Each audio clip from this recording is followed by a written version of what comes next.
December 28 മുതൽ കഴിഞ്ഞയാഴ്ച വരെ ഇറാൻ സംഘർഷഭരിതമായിരുന്നു.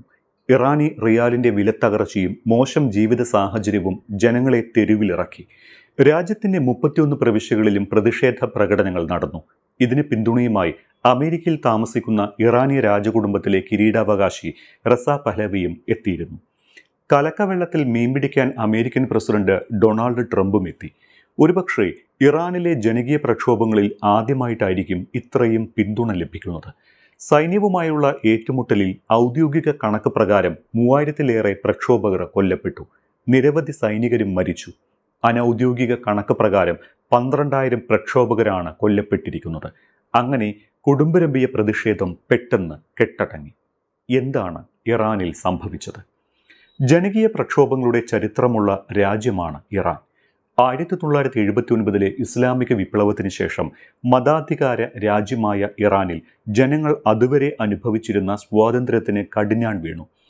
ആണവായുധം വികസിപ്പിക്കുന്നു എന്ന പേരിൽ അമേരിക്ക ഇറാനുമേൽ സാമ്പത്തിക ഉപരോധം കൂടി ഏർപ്പെടുത്തിയപ്പോൾ ദുരിതത്തിലായത് സ്വാഭാവികമായും ആ രാജ്യത്തെ ജനങ്ങൾ തന്നെയാണ്.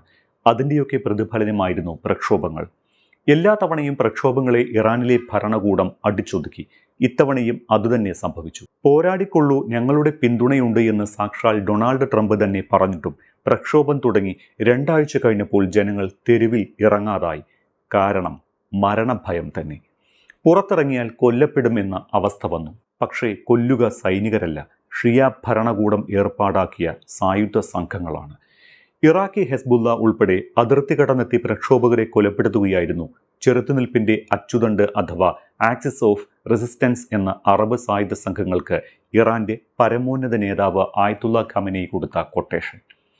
ജനങ്ങൾക്ക് നേരെ വെടിവെക്കാൻ ഇറാനി സൈനികർ മടിച്ചു. അതുകൊണ്ടാണ് പുറത്തുനിന്ന് സംഘങ്ങളെ എത്തിച്ചത്. ഭരണകൂടത്തിന്റെ ആജ്ഞ അനുസരിക്കാത്ത സൈനികരെ പോലും അറസ്റ്റും ചെയ്തു. തീർത്ഥാടകർ എന്ന വ്യാജേനയാണ് ഇറാഖിൽ നിന്ന് സായുധ സംഘങ്ങൾ ഇറാനിലെത്തിയത്. 50 ബസ്സുകളിലായി കറുത്ത ടീഷർട്ടുകൾ ധരിച്ചവരാണ് ഇറാനിലേക്ക് കടന്നത് എന്ന് അതിർത്തി പോലീസ് പറയുന്നു. തീർത്ഥാടകർ എന്ന് പറഞ്ഞ സംഘത്തിൽ പ്രായം കൂടിയവരോ കുട്ടികളോ സ്ത്രീകളോ ഉണ്ടായിരുന്നില്ല എന്നും പോലീസ് വ്യക്തമാക്കുന്നുണ്ട്. മസാൻ പ്രവിശ്യ വഴിയും വാസിദ് പ്രവിശ്യ വഴിയുമാണ് പ്രധാനമായും ഇവർ ഇറാനിലേക്ക് എത്തിയത്. ഇറാഖി പ്രവിശ്യകളായ ഡിയാല, ബസ്ര എന്നിവിടങ്ങളിൽ നിന്നും സായുധ സംഘങ്ങളെത്തി. ഇറാനുമായി ബന്ധമുള്ള സംഘങ്ങളായ കഥൈബ് ഹെസ്ബുല്ല, ഹറാക്കത്ത് ഹെസ്ബുല്ല അൽ നുജാബ, കഥൈബ് സയ്യിദ് അൽ ഷുഹൈഡ, ബാദർ ഓർഗനൈസേഷൻ എന്നീ സംഘടനകളാണ് പോരാളികളെ അയച്ചത്. ഇറാഖിൽ പോപ്പുലർ മൊബിലൈസേഷൻ ഫോഴ്സ് എന്ന പേരിലാണ് ഇവർ ഒരുമിച്ച് പ്രവർത്തിക്കുന്നത്.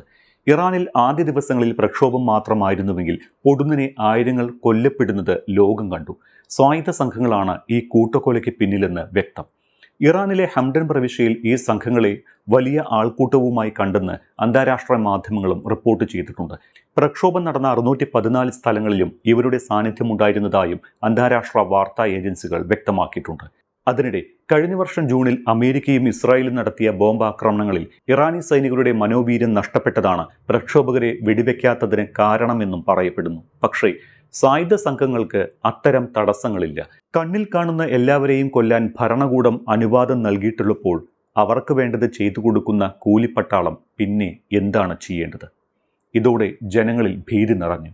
എന്നിട്ടും പ്രക്ഷോഭവുമായി മുന്നോട്ടു പോയവർ കൊല്ലപ്പെട്ടു.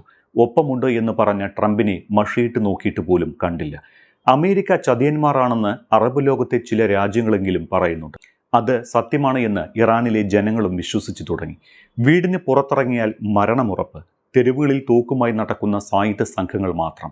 പോരാട്ടത്തിന് ആഹ്വാനം ചെയ്ത റസ പഹ്ലവി സുരക്ഷിതമായി അമേരിക്കയിൽ. ഇറാനി ഭരണകൂടത്തെ തന്നെ ഇല്ലാതാക്കുമെന്ന് വീമ്പ് പറഞ്ഞ അമേരിക്കൻ പ്രസിഡന്റ് ആകട്ടെ സ്വന്തം താല്പര്യങ്ങളും ആശങ്കകളും കണക്കിലെടുത്ത് പിന്മാറി. ജനങ്ങൾ വീണ്ടും ഒറ്റപ്പെട്ടു. പ്രക്ഷോഭങ്ങളിൽ കൊല്ലപ്പെട്ടവരുടെ രക്തസാക്ഷിത്വം വെറുതെയുമായി.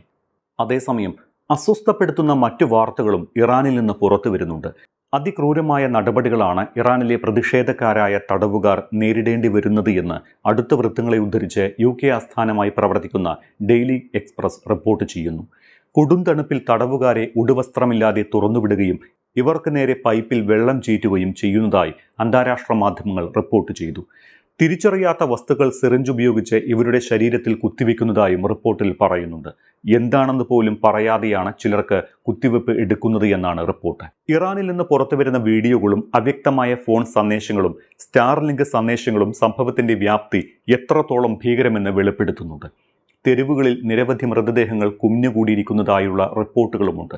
കറുത്ത ബാഗുകളിലാക്കി അടുക്കി വെച്ചിരിക്കുന്ന മൃതദേഹങ്ങളിൽ നിന്ന് തങ്ങളുടെ ഉറ്റവരെ തിരയുന്ന കുടുംബാംഗങ്ങളുടെ ചിത്രങ്ങളും ഇറാനിൽ നിന്ന് പുറത്തു വന്നിട്ടുണ്ട്. ഡിസംബർ അവസാന വാരത്തോടെയാണ് ഇറാനിൽ ഖമനേയി വിരുദ്ധ പ്രക്ഷോഭം അരങ്ങേറിയത്. 1979 ഇറാനിയൻ വിപ്ലവത്തിന് ശേഷം ഏറ്റവും മാരകമായ പ്രക്ഷോഭമായിരുന്നു രാജ്യത്ത് അരങ്ങേറിയത്. സാമ്പത്തിക തകർച്ചയായിരുന്നു തുടക്കത്തിൽ പ്രതിഷേധക്കാരുടെ വിഷയം. എന്നാൽ പിന്നീട് ഇത് ആയത്തുള്ള ഖമനേയി ഭരണകൂടത്തിനെതിരെ തിരിയുകയായിരുന്നു. ജനുവരി 8 ഇറാനിൽ രാജ്യവ്യാപകമായി ഇന്റർനെറ്റ് വിച്ഛേദിക്കപ്പെട്ടു. ഇതിന് പിന്നാലെയാണ് പ്രതിഷേധക്കാർക്ക് നേരെ ക്രൂരത അരങ്ങേറിയത്. നഗരങ്ങളിലും ഗ്രാമങ്ങളിലും നിരവധി പേർ കൊല്ലപ്പെട്ടു. തെരുവുകൾ മൃതദേഹങ്ങളെ കൊണ്ട് നിറഞ്ഞു. ഇത് പുറത്തു വരാതിരിക്കാൻ സ്റ്റാർലിങ്കിന്റെ സേവനം തടസ്സപ്പെടുത്താൻ ഖമനേയി ഭരണകൂടം ചൈനീസ് റഷ്യൻ മിലിറ്ററിയുടെ ജാമറുകൾ ഉപയോഗിച്ചുവെന്നും പറയപ്പെടുന്നു. തുടർന്ന് ആശയവിനിമയോപാധികൾ പിടിച്ചെടുക്കാൻ സുരക്ഷാ ഉദ്യോഗസ്ഥർ നിരവധി വീടുകൾ കയറിയിറങ്ങിയതായും റിപ്പോർട്ടിൽ പറയുന്നു. 300-ലധികം സ്ഥലങ്ങളിലാണ് പ്രതിഷേധം പൊട്ടിപ്പുറപ്പെട്ടത്. 45 വർഷമായി ഇറാൻ ഭരിക്കുന്ന പൗരോഹിത്യ ഭരണകൂടത്തിനെതിരായ കനത്ത വെല്ലുവിളിയാണ് പ്രതിഷേധക്കാർ തീർത്തത്. എന്നാൽ പ്രതിഷേധം അടിച്ചമർത്താൻ അതിക്രൂര നടപടികളാണ് ഭരണകൂടം സ്വീകരിച്ചത്. ഇറാൻ ഇന്റർനാഷണൽ റിപ്പോർട്ട് അനുസരിച്ച് 12,000 പേർ കൊല്ലപ്പെട്ടിരിക്കാമെന്നാണ് റിപ്പോർട്ട്. മരണസംഖ്യ 20,000-ഓളം എത്തിയതായി ഇറാൻ വൃത്തങ്ങളെ ഉദ്ധരിച്ച് CBS ന്യൂസും റിപ്പോർട്ട് ചെയ്യുന്നുണ്ട്.